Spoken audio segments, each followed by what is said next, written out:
di World Islamic Economic Forum (WIEF) 5-7 tahun yang lalu. Indonesia akan menghadapi masyarakat ASEAN pada tahun 2015 mendatang. Tak heran sejumlah perusahaan besar sibuk menyusun strategi agar tak tenggelam dalam pasar bebas ASEAN tersebut. Namun bagaimana kesiapan pemerintahan Indonesia dalam menghadapi pasar bebas ASEAN? Hal tersebut menjadi kegelisahan Lembaga Administrasi Negara sehingga STI Alan Jakarta menggelar acara seminar nasional terkait kesiapan menghadapi daya saing masyarakat ekonomi ASEAN 2015 menjelang Disnatalis STI Alan Jakarta yang ke-54 tahun. Sejumlah narasumber hadir menjadi pembicara dalam seminar nasional tersebut. Salah satunya adalah Deputi Bidang SDM Aparatur Kementerian PAN dan RB Setiawan Wangsa Atmaja. Ia berpendapat pemerintah Indonesia siap menghadapi daya saing MEA 2015 jika aparaturnya dibekali dengan sejumlah kompetensi. Selain itu, peran pimpinan juga sangat penting dalam menjalankan birokrasi pemerintahan di era pasar bebas ASEAN. Revolusi mental selain dari birokrasi berawal dari partai. Itu yang sebetulnya barangkali mudah-mudahan kita di Indonesia ini sangat strategis ya.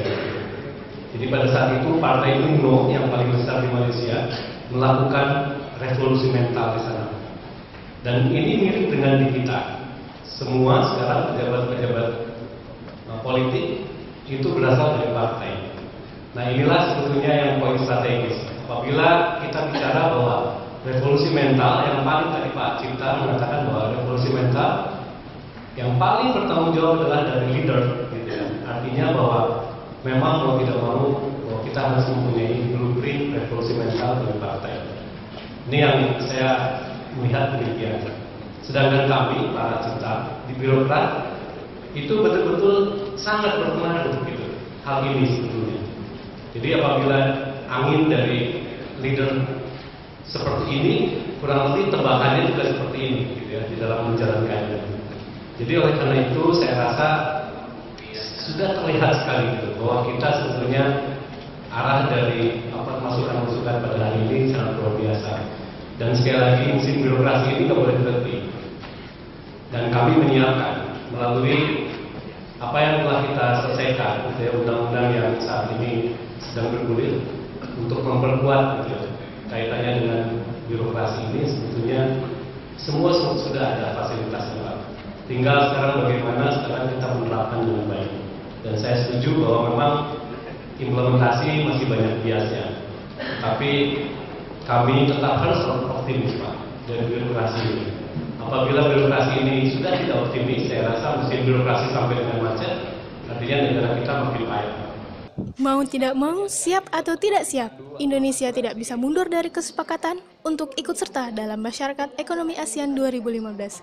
Hal ini juga disampaikan oleh Kepala Pusat Kajian dan Pengembangan Kebijakan Kawasan Asia Pasifik dan Afrika, Muhammad Heri Saripudin. Namun ia justru mengkhawatirkan kesiapan para generasi muda yang harus siap bersaing dalam pasar bebas ASEAN 2015. Perkara kita menghadapi ASEAN Economic Communities ini bukan soal siap atau tidak siap atau mundur atau ini perkara bahwa kita harus siap. Itu saja dulu karena ini adalah kesepakatan tertinggi dari para negara. Kita bisa dibayangkan kalau sebagai negara besar kita mundur. Ini akan memberikan signal yang keliru kepada masyarakat internasional bahwa Indonesia sendiri sebagai negara besar atau ASEAN di mana 10 negara yang ingin menjadi satu, kok apa yang sudah diputuskan nak mundur, ini yang persoalannya. Otomatis kalau kita ingin siap ada di paparan kami, seberapa siap. Perkara siap itu sebelum menuju kesiapan itu adalah pemahaman. Bagaimana kita siap kalau kita tidak memahami apa itu binatang apa sih ASEAN. Jadi ini tahap-tahapnya. Banyak survei yang menyatakan bahwa survei mengenai kesiapan kalau secara keseluruhan itu sangat positif. Ini secara keseluruhan dalam artian 10 negara yang survei dilaksanakan. Namun kalau kita dissect, kalau kita lihat lebih mendalam, itu ada diskrepansi yang cukup tinggi bagaimana kesiapan negara. Katakanlah yang paling utama adalah Thailand. Thailand itu sejauh ini ada negara 1 dari 10 yang paling. Justru kami lebih stres kepada the youth generation yang diharapkan 10-15 tahun yang akan datang ini akan masuk pada circle decision maker. Dan itu yang lebih penting adalah pada anak-anak SMP, SMA, bahkan SD sekalipun perlu dikasih pemahaman mengenai kurikulum mengenai kesiapan ASEAN.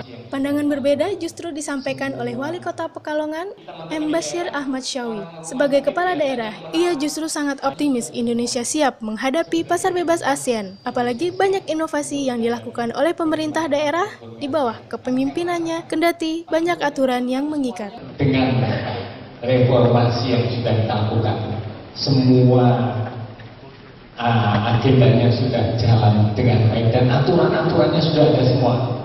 Sebenarnya Indonesia harusnya siap untuk menghadapi bagaimana masyarakat ekonomi ASEAN. Karena saya merasakan panduannya lengkap semuanya, tinggal kita mau jalankannya seperti apa. Pendapat senada juga dikemukakan oleh anggota DPR Agun Gunanjar Sudarsa. Ia optimis Indonesia bisa bersaing dengan negara-negara yang ada di ASEAN. Apalagi PNS sudah dipayungi dengan Undang-Undang Aparatur Sipil Negara tahun 2014, sehingga siap bersaing dengan tenaga kerja luar negeri yang akan masuk dengan mudah di Indonesia pada tahun 2015 mendatang. Karena saya sejak dari awal orang yang masuk kategori optimis. Memasuki masyarakat ekonomi ASEAN tahun 2015, Agun optimis. Kenapa? Karena memang punya peluru untuk melakukan itu. Kalau buat saya ASEAN sudah selesai. Saya sudah tutup buku, Pak. Udah nggak punya PR. Sudah ada undang-undang aparatur sipil negara.